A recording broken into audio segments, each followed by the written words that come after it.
Hey, this is DocHoliday, and I wanted to walk through a little bit on UI customization within LOTRO. So starting off here, this is my level 5 burglar, and showing you kind of just the default look and feel of the LOTRO interface.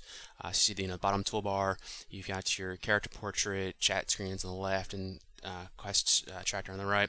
So what I just did was, if you use the control / command there, you can go ahead and pop up this display, which allows you and gives you handles to all the different items within the user interface. So you can go through, you see on the bottom left there, those are the things that I don't really use a whole lot. My attunement bar is for rune keepers, and gambit, which is for wardens. So this allows you to go ahead and move things around. So if you like your character portrait in the center like I have it, you can put it there, or you can move it around to different places like that. So you do have quite a bit of flexibility there in how you do that. You also have flexibility in how you have those organized, and you can take the things that you don't use and move those over to the side. In addition to that, you'll notice on the left there I have the chat panel. One of the things that you can do is you can have different tabs. So in my case, I've got a standard tab that allows you to go ahead and change your filters. You can create new ones, you can rename them, you can change all the filters there, so you can pick and choose what items appear in that particular tab. You can also change the colors. So if you want everything in your kinship chat to be green, you can do that, and you can pick and choose what font color as well as size. So if you want things to be bold and obvious, you can go ahead and set that up that way. You can also drag these around. So if you want to have your chat tabs in different places. I saw a video earlier last week where someone had in the 4 different corners a different chat window. So you can go ahead and do that, and you can have different chats in different areas and set that all up. So you have a lot of flexibility there. In order to drag it back in, you just go ahead and bring it over and till the title bar there is all yellow, and then I'll go ahead and just drop right in and fall into place with the rest of the portions there.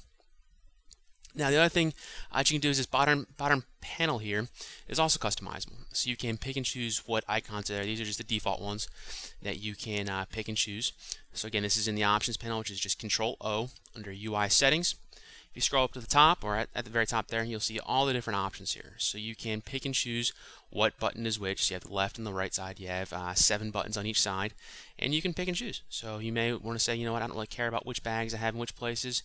You can choose which ones are there and which ones aren't there, and have that configured. The other thing that you can do, which is a little more flexibility, is you can also change your UI skin.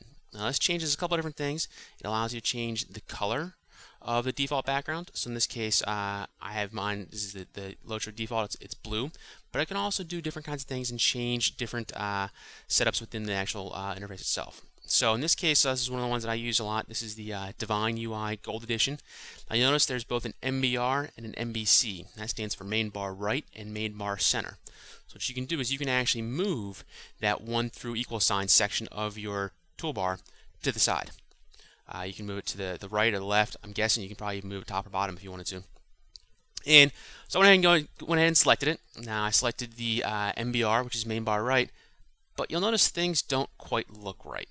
Don't panic, this is pretty common. Essentially what happens is when you load the game, certain things get pre-cached and predefined, and this is one of those that you have to do one of the tried and true computer fixes, which is reset the client. So basically just exit out of LOTRO and bring it back up, and you'll go ahead and have things looking the way that you expect them to. So if you ever go through and play around with the UI skins and you see something that doesn't quite look right, always go ahead and exit the game and then pop back up, and you'll see this way looking the way you want it to. So switch over to my captain here, and this is that same user interface, but now looking the way that it should look. So you'll see on the bottom right there I have my toolbars and set up that way, and this is the exact same user interface that I had on my burglar, just now it's after I've restarted.